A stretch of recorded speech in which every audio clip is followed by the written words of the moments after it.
Por décadas, nós aprendemos a ver a oclusão como a grande protagonista, talvez até a vilã, na história da dor orofacial. Mas, e se essa premissa, que é a base de tantos tratamentos, não estiver totalmente correta? Nessa análise, a gente vai desconstruir um pouco esse dogma da oclusão como a causa principal da dor e propor um novo paradigma, que é baseado em evidência biomecânica e principalmente em maturidade clínica.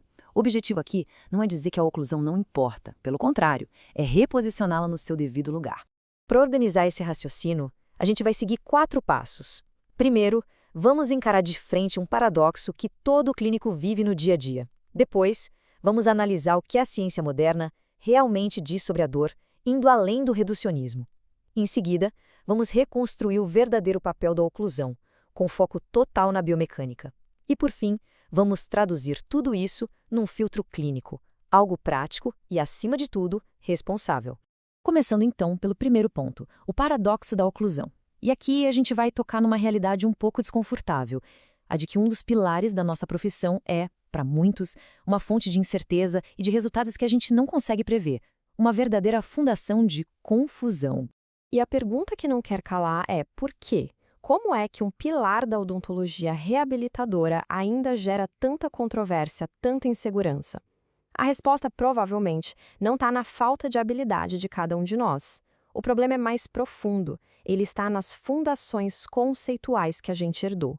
A imprevisibilidade dos resultados já acende um alerta para um problema estrutural no nosso jeito de pensar.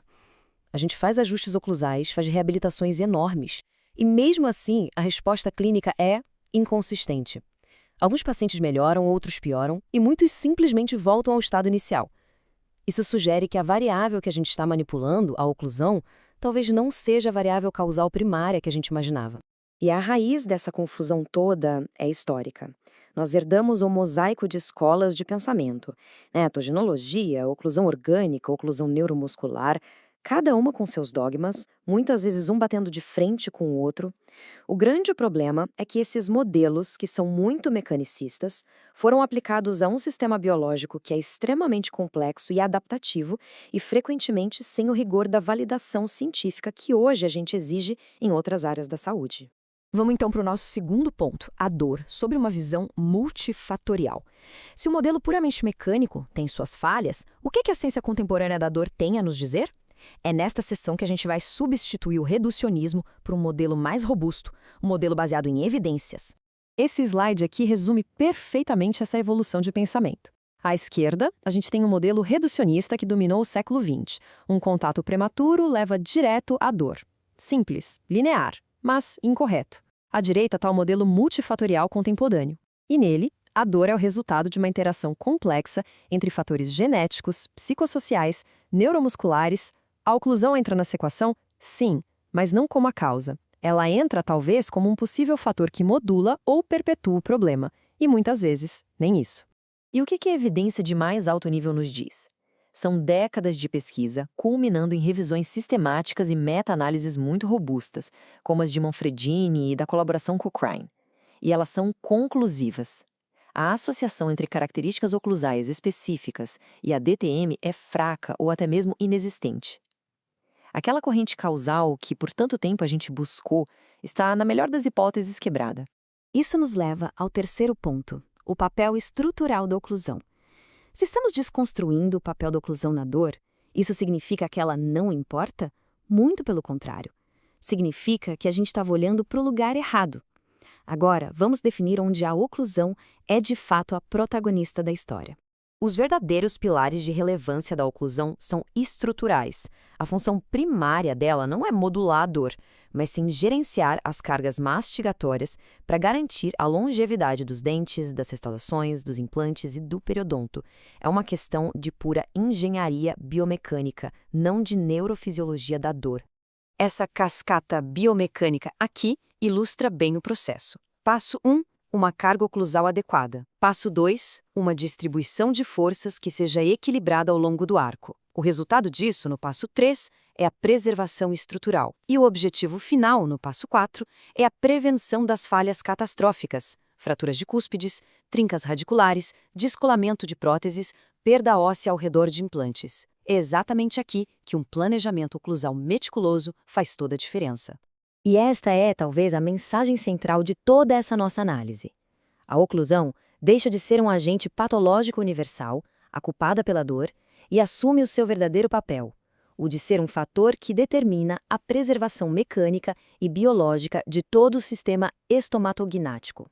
Isso nos leva ao nosso quarto e último ponto, a maturidade antes da intervenção, um novo filtro de decisão. Como é que a gente aplica toda essa compreensão na nossa prática diária? Esta seção final propõe um filtro de raciocínio clínico para guiar as nossas intervenções, garantindo que elas estejam baseadas em uma necessidade biomecânica real, e não em dogmas ultrapassados. O princípio fundamental da maturidade clínica é este. O critério para uma intervenção oclusal irreversível tem que ser extremamente alto. A justificativa para a gente desgastar, adicionar ou mover estruturas dentárias não pode ser apenas a presença de dor. Ela precisa ser fundamentada numa necessidade biomecânica que seja clara e inquestionável. Primeira pergunta do nosso filtro: existe evidência objetiva de sobrecarga estrutural? E aqui estamos falando de sinais clínicos, não de sintomas. Fraturas de esmalte, abrações, mobilidade dental que está progredindo, um desgaste severo que não é compatível com a idade, falhas recorrentes em restaurações, evidências que a gente pode ver, medir e documentar. Segunda pergunta: a intervenção que eu estou propondo vai, de forma demonstrável, melhorar a distribuição de carga? Não basta só fazer um ajuste, é preciso ter um plano claro. Como a nova morfologia oclusal vai dissipar melhor as forças? Como a reabilitação vai criar uma estabilidade oclusal superior à que existe hoje? A meta tem que ser mecânica e tem que ser mensurável. E a terceira, e talvez a mais importante pergunta: a justificativa para intervir é mais forte do que a imensa capacidade de adaptação do sistema? O complexo estomatognático não é uma máquina estática. Muitas vezes, aquela interferência oclusal que a gente se apressa em remover é, na verdade, uma área que o sistema já neutralizou funcionalmente. Intervir pode, paradoxalmente, desequilibrar um sistema que já tinha encontrado seu próprio equilíbrio. Isso nos leva a esta conclusão poderosa. Maturidade clínica é reconhecer a incerteza, em vez de mascará-la com uma doutrina rígida. O objetivo não é substituir um dogma antigo por um novo, mas sim desenvolver a sabedoria para navegar na complexidade biológica, reconhecendo os limites do nosso conhecimento e, principalmente, da nossa intervenção. A gente conclui, então, com um convite à reflexão e ao debate acadêmico. O artigo que inspirou esta análise está disponível para consulta.